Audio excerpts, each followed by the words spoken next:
Both the Harris and Trump campaigns are sharpening their attacks on the issue of the economy. It comes as gas prices are falling, inflation is dropping below 3%, and now the Fed's expected to cut interest rates. Business reporter Alexis Christoforous has the details.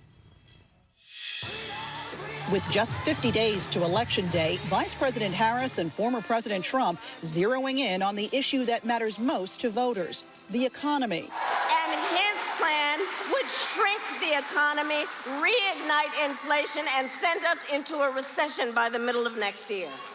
And when I'm back in that beautiful White House, we will pass larger tax cuts for workers, and we have a special tax that here is going to do, I think, quite well. The two sharpening their attacks on the trail as all eyes now fix on the Federal Reserve, preparing to cut interest rates this week for the first time in over 4 years. A relief for consumers who have been struggling with high prices and soaring interest rates.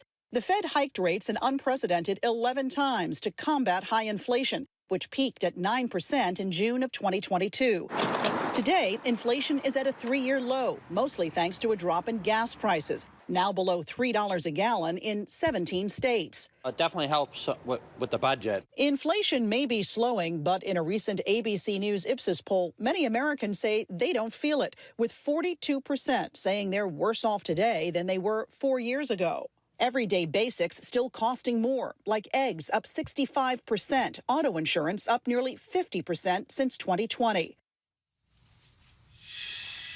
And Alexis is joining me now for more on this. Alexis, how big of a rate cut should we expect from the Fed, and what does that mean for the average American? That's the great debate at this point. It's not if, but by how much they're going to cut. Most economists expect the Fed to stay conservative and cut rates by a quarter point, but other people say, you know what, the time is right for a more aggressive half-point cut.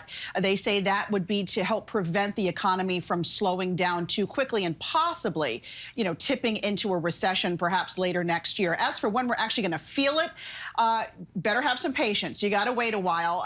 Economists are saying it's going to take a number of rate cuts, possibly through next year, for consumers to start to feel it in their wallets in the form of lower rates for things like credit cards, auto loans, and of course mortgages. Diane. All right, Alexis Christoforous, thank you.